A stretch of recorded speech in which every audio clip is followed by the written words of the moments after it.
बरसात की एक अंधेरी रात थी। आसमान में काले बादल गरज रहे थे। बिजली की चमक पूरे गांव सोनगढ़ को पल पल के लिए रोशन कर रही थी। तेज हवा पुराने बरगद के पेड़ों को झंझोर रही थी और उसकी टहनियां हवेली की दीवारों से टकराकर अजीब आवाज पैदा कर रही थी। पूरे गांव में सन्नाटा पसरा था, लेकिन ठाकुर हरिराम की 100 साल पुरानी हवेली आज रोशनी से जगमगा रही थी। कारण था उसके इकलौते बेटे अर्जुन की शादी। नई बहू काव्या पहली बार इस हवेली में कदम रखने वाली थी। गांव के लोग कहते थे कि इस हवेली में जितनी खुशियां दिखाई देती है, उससे कई ज्यादा राज इसकी दीवारों में दफन है। लेकिन उन राजों के बारे में कोई खुलकर बात नहीं करता था। बारात लौटने के बाद जैसे ही काव्या ने गृह प्रवेश किया, उसकी सास सावित्री देवी ने आरती उतारी, उसकी नजर उतारी और मुस्कुराते हुए बोली, बहू, इस घर में तुम्हारा स्वागत है, लेकिन इस बात को हमेशा याद रखना, हवेली के पिछले हिस्से में कभी मत जाना। चाहे कोई आवाज आए, चाहे कोई तुम्हें बुलाए, कभी मत जाना। काव्या ने हैरानी से उसकी तरफ देखा, लेकिन नई नई शादी होने की वजह से उसने कोई सवाल नहीं किया। उसने सोचा कि शायद यह घर की एक पुरानी परंपरा है होगी। रात गहराने लगी। मेहमान धीरे धीरे अपने घर लौट गए। हवेली में अब सिर्फ परिवार के लोग रह गए थे। अर्जुन काव्या को लेकर अपने कमरे में पहुंचा। कमरा बहुत बड़ा था। दीवारों पर पुराने जमाने की तस्वीरें लटकी थी। एक कोने में लकड़ी की बड़ी अलमारी थी और सामने एक खिड़की थी जो हवेली के पिछले हिस्से की तरफ खुलती थी। काव्या ने जैसे ही खिड़की खोली, ठंडी हवा का तेज झोंका कमरे में आया। उसी के साथ कहीं दूर से किसी औरत के रोने की आवाज सुनाई दी। मुझे बचा लो, कोई दरवाजा खोल दो। काव्या का दिल जोर जोर से धड़कने लगा। उसने तुरंत अर्जुन की तरफ देखा। आपने सुना? अर्जुन घबरा कर खिड़की बंद कर दी और बोला, कुछ नहीं था, हवा की आवाज थी। लेकिन अगले ही पल वही आवाज पहले से भी ज्यादा साफ सुनाई दी। इस बार ऐसा लगा कि जैसा कोई औरत हवेली के अंदर ही मदद मांग रही हो। काव्या ने दोबारा खिड़की खोली। तभी बिजली चमकी और एक पल के लिए उसने हवेली के पीछे बने पुराने बंद कमरे की टूटी हुई खिड़की में सफेद साड़ी पहनकर एक औरत को खड़ी देखा। उसके लंबे बाल चेहरे पर बिखर रहे थे और उसकी आंखें सीधे काव्या की तरफ देख रही थी। बिजली जाते ही सब कुछ फिर अंधेरे में डूब गया। काव्या डरकर पीछे हट गई। तभी कमरे का दरवाजा जोर से खुला। सावित्री देवी अंदर आई। उसके चेहरे पर गुस्सा साफ दिखाई दे रहा था। उन्होंने बिना कुछ कहे खिड़की बंद की और भारी आवाज में बोली, मैंने मना किया था ना, पीछे मत देखना। काव्या कांपते हुए बोली, माँ जी, वहां कोई औरत थी। सावित्री देवी कुछ पल तक उसे देखती रही और फिर बोली, इस हवेली में जो दिखाई देता है वह हमेशा सच नहीं होता। आज के बाद अगर उस तरफ गई तो तुम्हें कोई नहीं बचा पाएगा। इतना कहकर वह कमरे के बाहर चली गई। अर्जुन पूरी रात चुप रहा। उसने भी उस विषय पर एक शब्द नहीं कहा। काव्या की आंखों में नींद नहीं थी। आधी रात के करीब फिर वही आवाज आई, इस बार बहुत धीमी लेकिन साफ। काव्या, मुझे बाहर निकालो। काव्या एकदम उठकर बैठ गई। उसने हैरानी से अर्जुन की तरफ देखा। अर्जुन गहरी नींद में था, जैसे उसे कुछ सुनाई नहीं दे रहा था। काव्या धीरे धीरे बिस्तर से उतरी और दरवाजे पर पहुंची। जैसे ही उसने कुंडी खोलने के लिए हाथ बढ़ाया, दरवाजे के बाहर किसी के चलने की आवाज आई। कदम धीरे धीरे उसके कमरे के सामने आकर रुक गए। कुछ सेकंड तक पूरी खामोशी रही। फिर दरवाजे पर 3 बार हल्की दस्तक हुई। ठक ठक, ठक ठक, ठक ठक। काव्या ने डरते हुए पूछा, कौन है? बाहर से कोई जवाब नहीं आया। उसने हिम्मत करके दरवाजा खोला, लेकिन बाहर कोई नहीं था। पूरा गलियारा खाली था। तभी उसकी नजर जमीन पर पड़ी। वहां गीले पैरों के निशान बने हुए थे, जैसे कोई बारिश से भीगकर अभी अभी वहां से गुजरा हो। वे निशान सीधे हवेली के पिछले हिस्से की तरफ जा रहे थे। और अचानक वहीं जाकर गायब हो गए। काव्या ने पहली बार महसूस किया कि इस हवेली में कोई बहुत बड़ा राज छुपा है और शायद उसकी शुरुआत उसी कमरे में होती है। काव्या कुछ देर तक उन गीले पैरों के निशान को देखती रही। उसका दिल तेजी से धड़क रहा था। उसने हिम्मत कर कर एक कदम आगे बढ़ाया। गलियारे के चारों तरफ सन्नाटा था। सिर्फ बारिश की बूंदों की आवाज सुनाई दे रही थी। जैसे जैसे वह पीछे वाले हिस्सों की तरफ बढ़ रही थी, हवा और ठंडी होती चली जा रही थी। अचानक हवेली की सारी लाइटें एक साथ बुझ गई। चारों तरफ घना अंधेरा छा गया। काव्या घबरा गई। तभी उसे फिर वही आवाज सुनाई दी। काव्या, जल्दी आओ, मेरे पास समय बहुत कम है। इस बार काव्या आवाज इतनी पास से आई कि उसे लगा कोई उसके ठीक पीछे खड़ा हो। वह पलटकर देखती है, लेकिन वहां कोई नहीं था। तभी बिजली चमकी और सामने वही पुराना बंद कमरा दिखाई दिया। दरवाजे पर लगा जंग ताला अपने आप धीरे धीरे हिल रहा था। काव्या की सांसें तेज हो गई। अपने कांपते हुए हाथ से ताले को छूने की कोशिश की। जैसे ही उसकी उंगलियां ताले से टकराई, उसके कानों में किसी औरत की दर्द भरी चीख गूंज उठी। वह घबराकर पीछे हट गई। उसे समय पीछे से किसी ने उसका नाम पुकारा। बहू! काव्या ने पलट कर देखा। सामने हवेली की बूढ़ा नौकर रामू खड़ा था। उसकी उम्र लगभग 70 साल रही होगी। चेहरे पर झुर्रियाँ थी और आंखों में अजीब सा डर। उसने धीरे से आवाज में कहा, यहाँ से चलिए बहू रानी, जितनी जल्दी हो सके। काव्या ने पूछा, रामू काका, इस कमरे में कौन है? रामू ने इधर उधर देखा और फुसफुसा कर बोला, अगर अपनी जान प्यारी है तो यह सवाल दोबारा मत पूछिए। इस हवेली में बहुत लोगों को निगल लिया है। इतना कहकर वह तेजी से वहां से चला गया। सुबह होते ही काव्या ने देखा कि हवेली में सब लोग सामान्य व्यवहार कर रहे थे, जैसे रात को कुछ हुआ ही न हो। नाश्ते की मेज पर ठाकुर हरीराम अखबार पढ़ रहे थे। अर्जुन चुपचाप खाना खा रहा था। सावित्री देवी बार बार काव्या को देख रही थी, मानो उन्हें सब कुछ पता हो।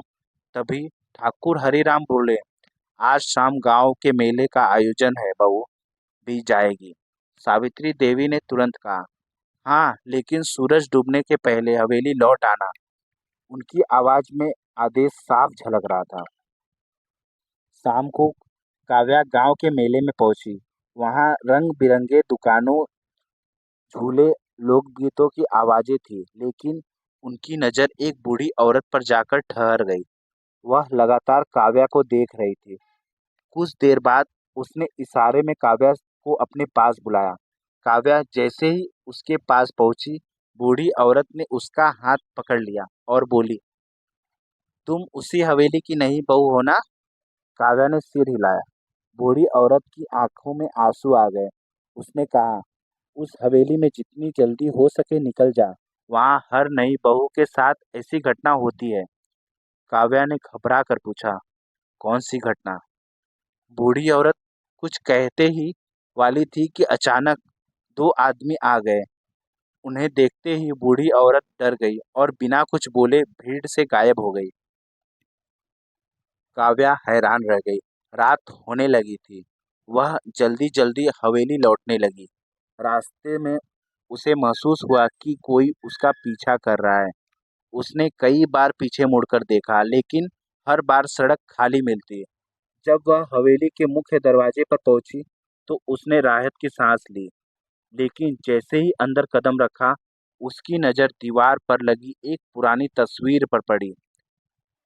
उस तस्वीर में पूरे परिवार के साथ एक युवा बहू खड़ी थी। काव्या चौंक गई। उस बहू का चेहरा बिल्कुल उसी सफेद साड़ी वाली औरत जैसा था, जिसे उसने पिछली रात देखा था। तभी पीछे से सावित्री देवी की आवाज आई, उस तस्वीर को मत देखो। काव्या ने धीरे से पूछा, माँ जी, ये कौन है? सावित्री देवी देवी का चेहरा एकदम बदल गया।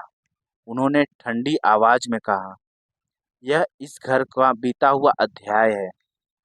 इसे जितना भूल जाओ उतना अच्छा है। इतना कहकर उन्होंने तस्वीर दीवार से उतारी और अपने कमरे में ले गई। उस रात काव्या ने तय कर लिया कि वह उस हवेली का सच जानकर ही रहेगी, चाहे इसके लिए अपनी जान ही क्यों न जोखिम में डालनी पड़े। अगली सुबह काव्या की आंखें बहुत जल्दी खुल गई। पूरी रात उसे नींद नहीं आई थी। उसके मन में बार बार वही तस्वीर घूम रही थी, जिससे सफेद साड़ी वाली औरत पूरे परिवार के साथ खड़ी थी। वह सोच रही थी कि अगर इस घर के सदस्य थी तो आखिर उसके साथ ऐसा हुआ क्या कि आज उसका नाम लेना भी मना था। नाश्ते के बाद जैसे ही सावित्री देवी मंदिर जाने लगी, ठाकुर हरिराम खेतों की तरफ चल गए। काव्या चुपचाप हवेली के पुराने हिस्से की ओर बढ़ गई। वहां वर्षों से बंद पड़े कमरे में धूल जमी थी। मकड़ी के जाले हर दीवार पर फैले हुए थे।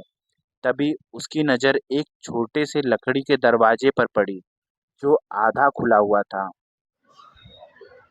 अंदर जाने पर उसे पुराना स्टोर रूम दिखाई दिया। टूटे हुए संदूक, पुराने बर्तन और धूल से ढके हुए कई सामान वहां रखे हुए थे। एक कोने में लोहे का बड़ा संदूक रखा था।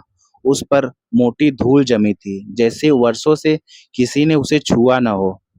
काव्या ने संदूक का ढक्कन उठाया। अंदर पुराने कपड़े, कुछ चांदी के गहने और नीले एक लाल रंग की डायरी रखी थी। डायरी का पहले पन्ने पर लिखा था, अगर यह डायरी किसी नई बहू के हाथ लगे तो समझ लेना कि अब सच सामने आने का समय आ चुका है। मेरा नाम राधिका है और अगर तुम यह मुझे पढ़ रही हो तो शायद मैं इस दुनिया में नहीं हूँ। काव्या के हाथ कांपने लगे। उसने जल्दी जल्दी अगले पन्ने पलटने शुरू किए। डायरी पर लिखा था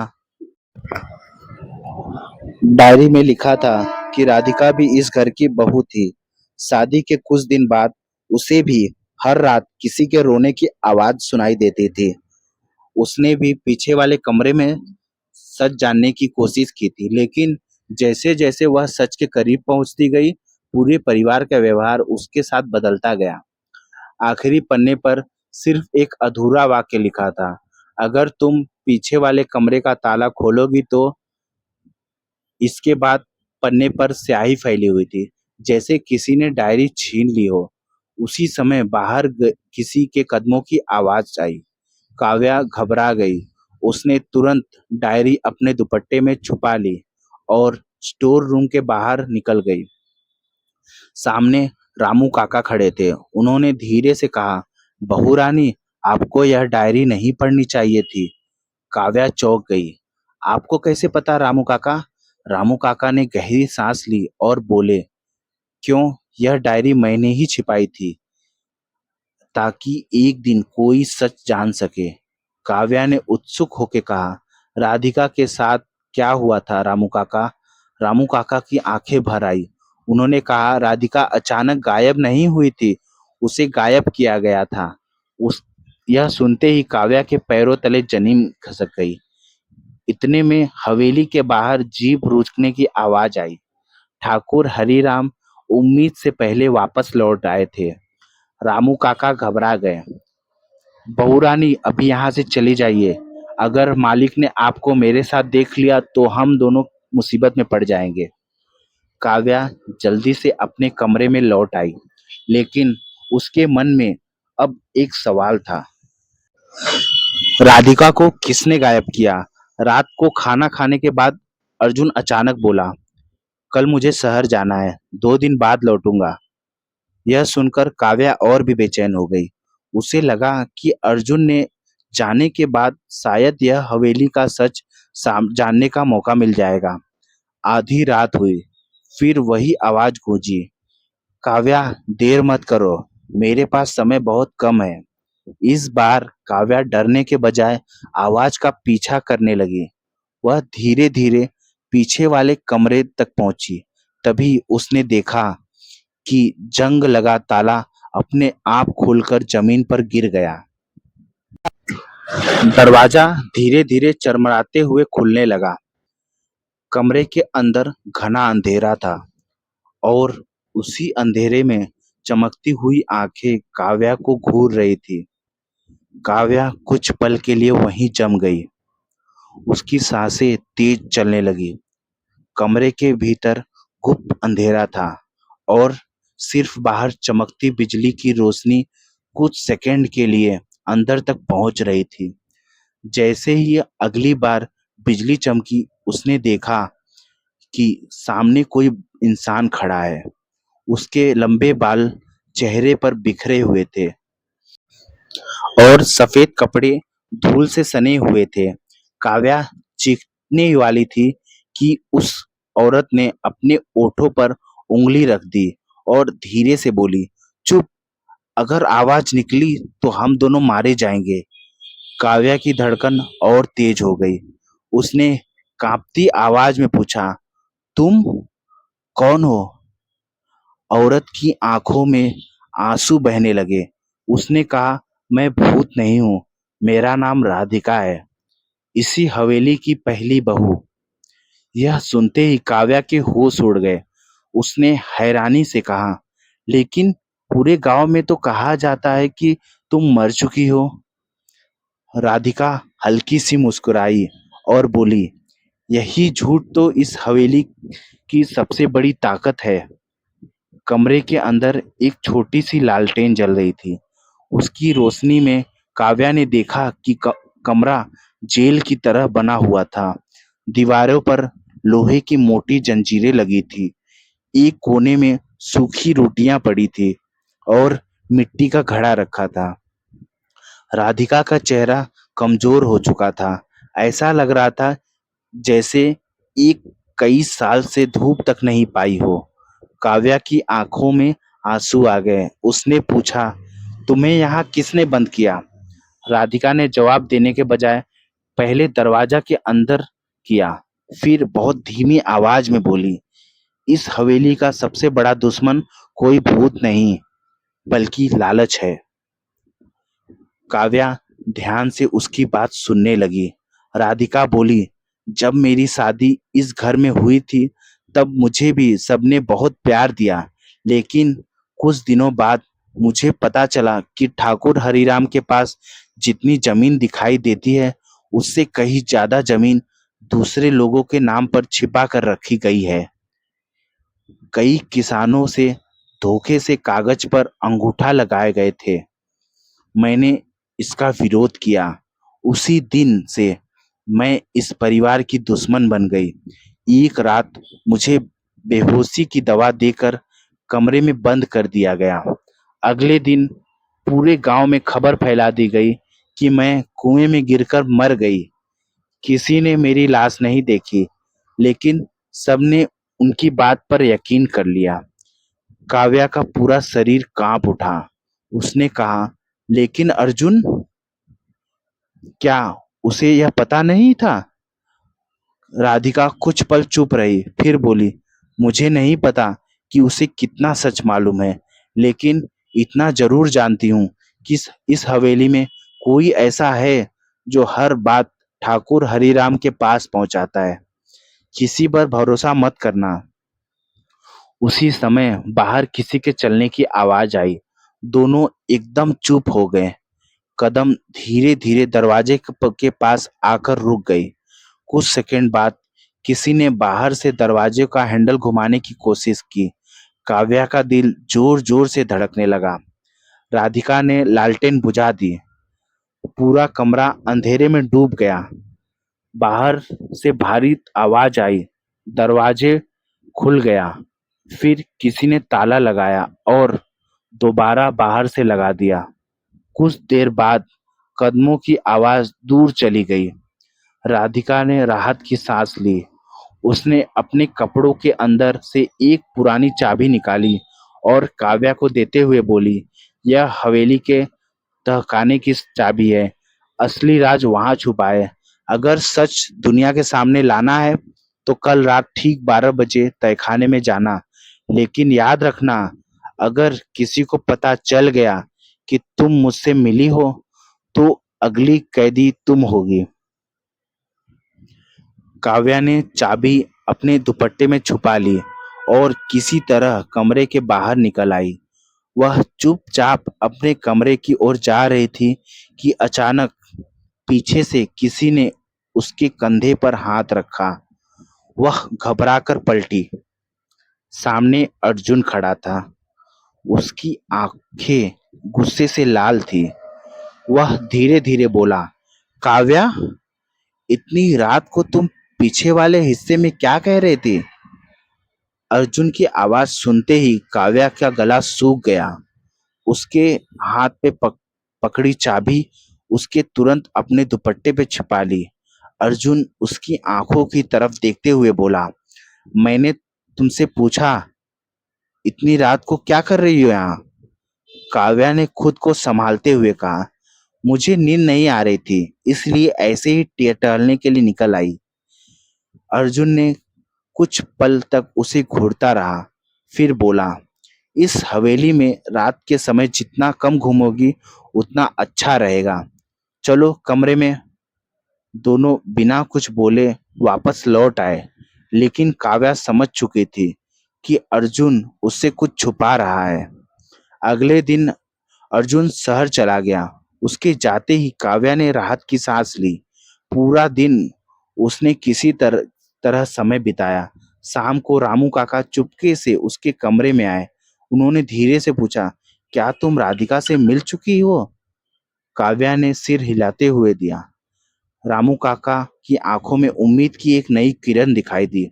उन्होंने कहा, अब तुम्हारे पास बहुत कम समय है। अगर सच बाहर नहीं आया तो ठाकुर हरिराम राधिका को हमेशा के लिए खत्म कर देगा। काव्या ने घबरा कर पूछा, लेकिन मैं अकेले क्या कर सकती हूँ?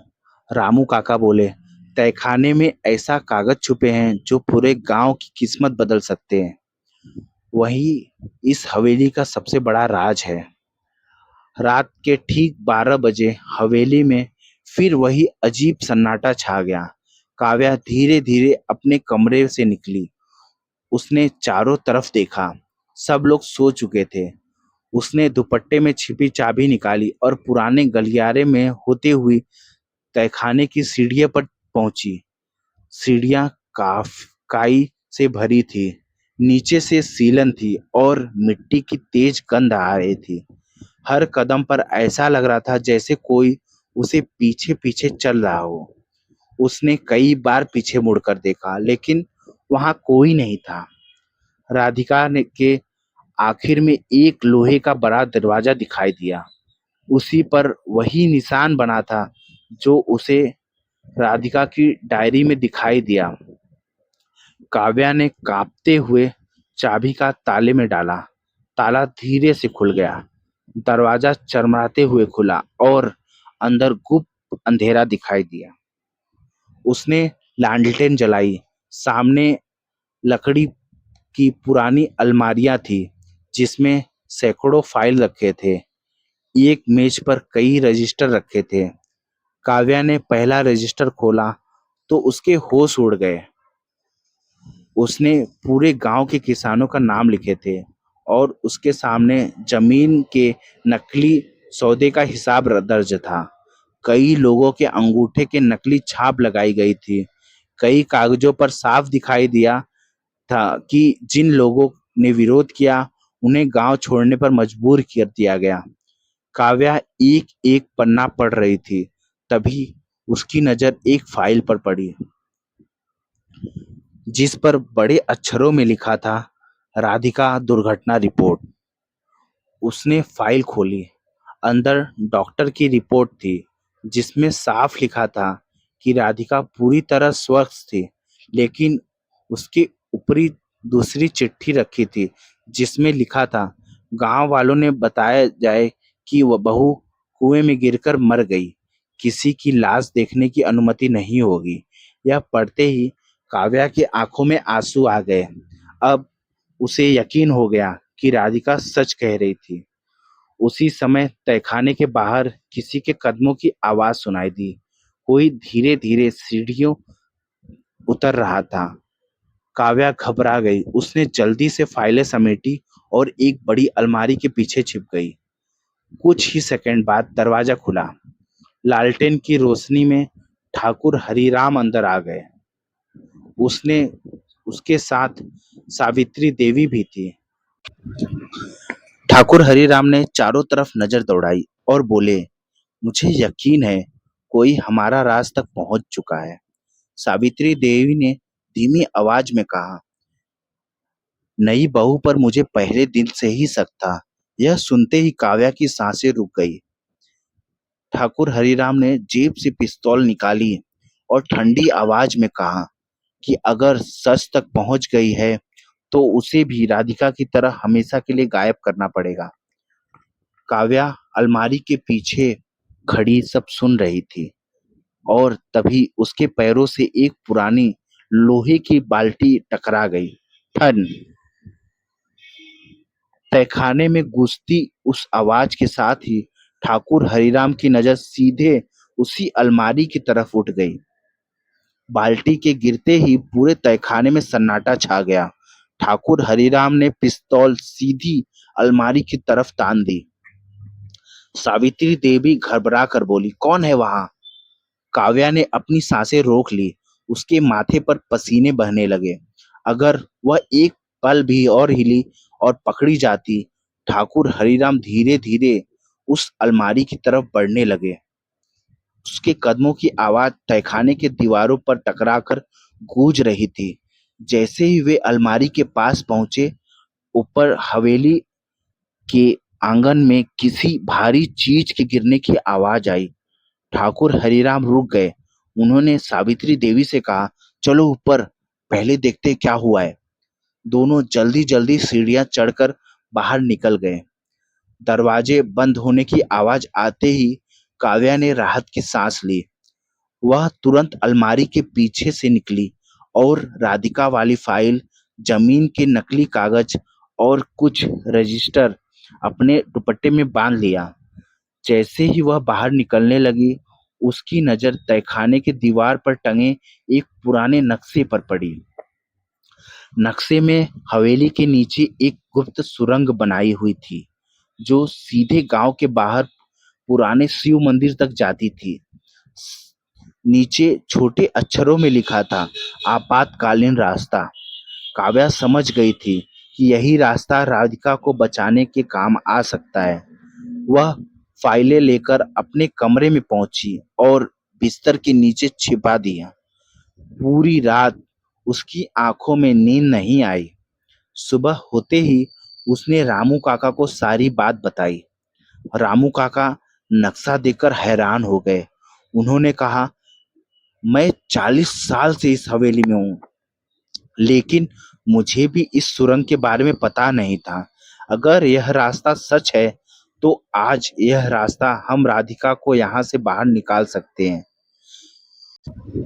उसी समय हवेली के बाहर पुलिस की जीप आकर रुकी। एक नए पुलिस इंस्पेक्टर विक्रम सिंह गांव में किसी पुराने जमीन विवाद की जांच के लिए आए थे। ठाकुर हरिराम ने उनका स्वागत किया और मुस्कुराते हुए हवेली के अंदर आ गए।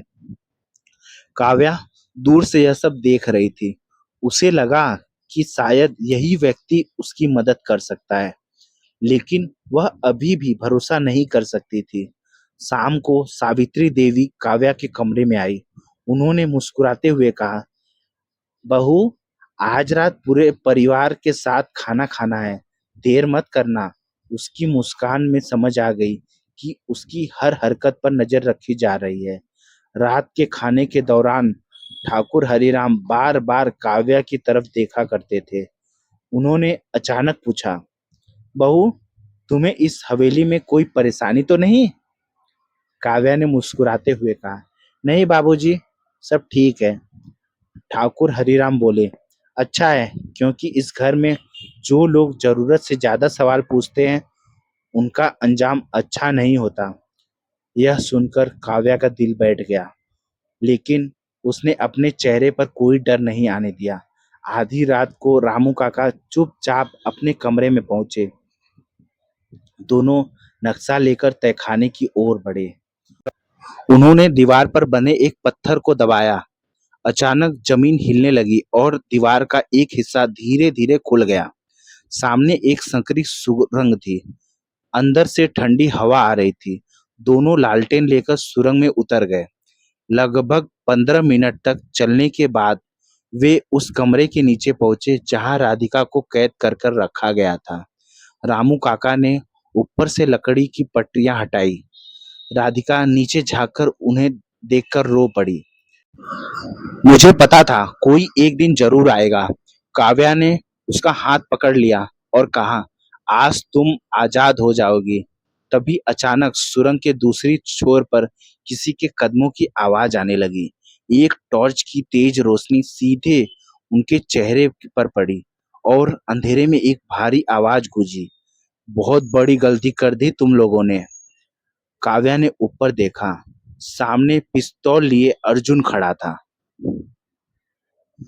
सुरंग में अचानक छाए सन्नाटे के बीच अर्जुन की टॉर्च की तेज रोशनी सीधे काव्या, राधिका और रामू काका के चेहरे पर पड़ रही थी।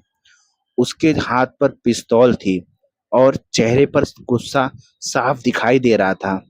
काव्या का दिल जोर जोर से धड़कने लगा। उसे लगा कि अब सब खत्म हो गया।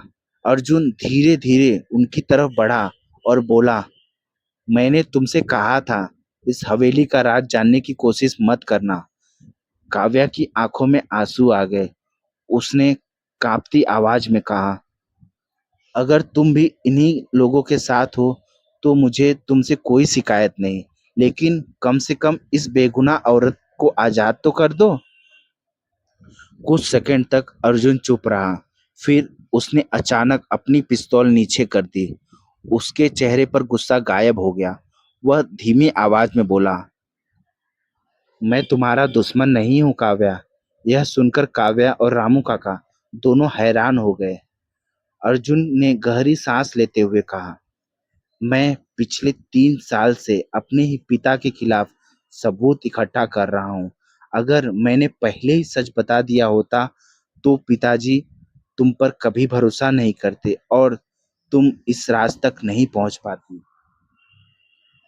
काव्या अवाक रह गई। अर्जुन ने अपनी जेब से एक छोटा सा रिकॉर्डर निकाला। उसमें ठाकुर हरिराम और सावित्री देवी की कई बातचीत रिकॉर्डिंग थी, जिसमें वे किसान की जमीन हड़पने और राधिका को कैद रखने की बात कर रहे थे। अर्जुन बोला, मेरे पास सबूत थे, लेकिन राधिका जिंदा है। यह सबूत यह साबित किए बिना मेरा कोई विश्वास नहीं करता। अब हमारे पास दोनों चीजें हैं, सबूत भी है और गवाह भी।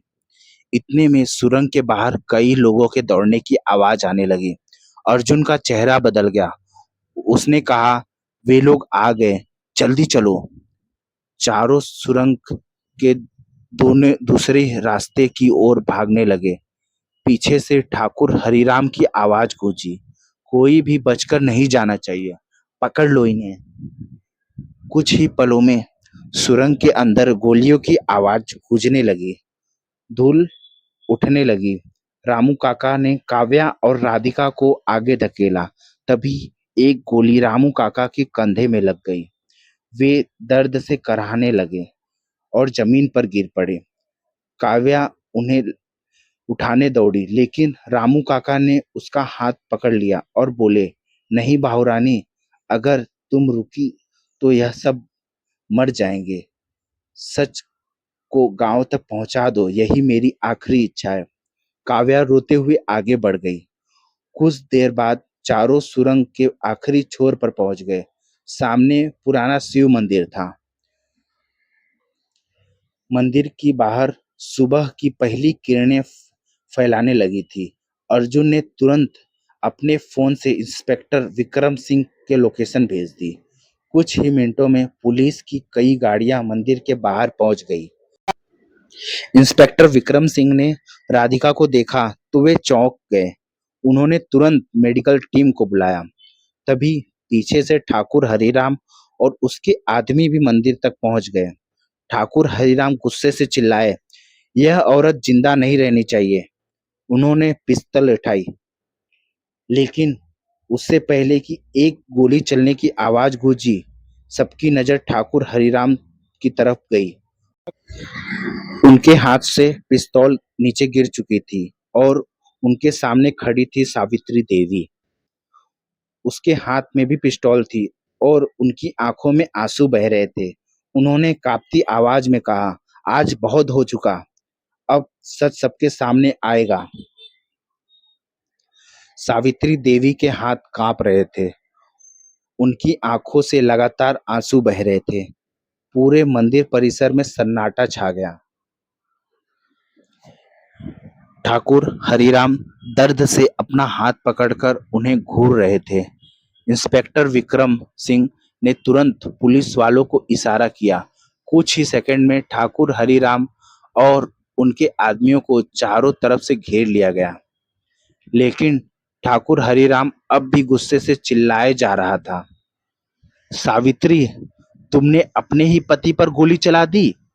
सावित्री देवी रोते हुए बोली, मैंने अपने पति पर नहीं, एक अपराधी पर गोली चलाई है।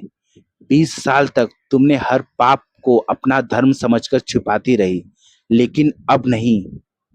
यह सुनते ही पूरा गांव स्तब्ध रह गया। मंदिर के बाहर बड़ी संख्या में ग्रामीण इकट्ठा हो चुके थे।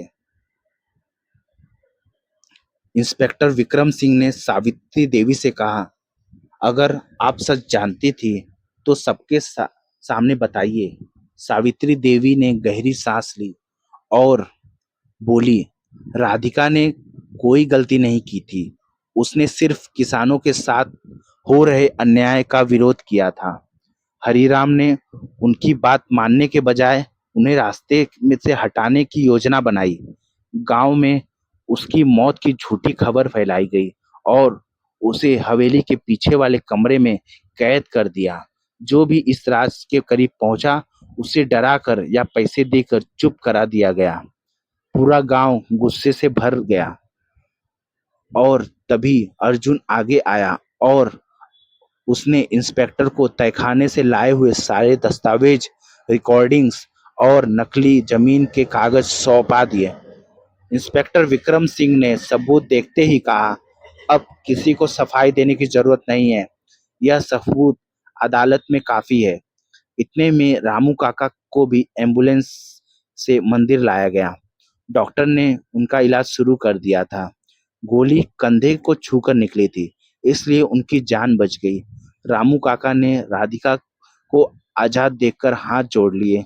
उसकी आंखों में वर्षों के बाद सुकून दिखाई दे रहा था। ठाकुर हरिराम ने आखिरी बार भागने की कोशिश की, लेकिन गांव वालों ने उन्हें पकड़ लिया।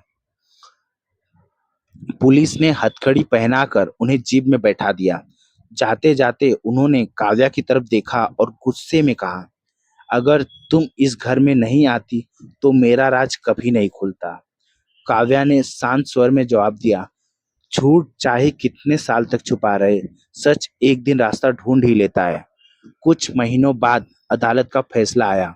किसानों की जमीन उन्हें वापस लौटा दी गई। ठाकुर हरिराम को धोखाधड़ी, गैर कानूनी कैद और कई अन्य अपराधों के लिए लंबी सजा सुनाई गई। हवेली की संपत्ति का एक हिस्सा पीड़ित परिवारों को दिया गया। राधिका ने वर्षों बाद खुली हवा में नई जिंदगी शुरुआत की। अर्जुन ने अपने पिता के अपराधों के लिए पूरे गांव से माफी मांगी और ईमानदारी से नया जीवन शुरू करने का फैसला किया। सावित्री देवी ने भी अपने अपराध स्वीकार कर लिया और गांव के महिलाओं की मदद करने का काम शुरू किया। पुरानी हवेली, जो कभी डर और रहस्य का प्रतीक थी, उसे बाद में एक विश्वविद्यालय और पुस्तकालय में बदल दिया गया, ताकि वहां से अब डर नहीं बल्कि शिक्षा और उम्मीद की आवाज निकले। गांव के लोग अक्सर कहते थे कि उस हवेली में अब रात को किसी औरत की रोने की आवाज आती थी, बल्कि बच्चों की हंसी सुनाई देती। काव्या जब भी हवेली के पुराने हिस्से से गुजरती, वह एक पल रुककर मुस्कुरा देती। उसे याद था कि उसी कमरे में उसने जिंदगी बदल दी थी। अगर उस रात उसने डरकर आंखें बंद कर ली होती, तो न जाने कितने लोग हमेशा के लिए न्याय से वंचित रह जाते। इस कहानी से हमें सीख मिलती है कि झूठ लालच और अन्याय कुछ समय के लिए जीत सकते हैं, लेकिन सच, साहस और धैर्य अंत में हमेशा जीतते हैं। डर से भागने के बजाय उसका सामना करने वाला इंसान ही इतिहास बदलता है। दोस्तों, मिलते हैं अगली कहानी में। धन्यवाद।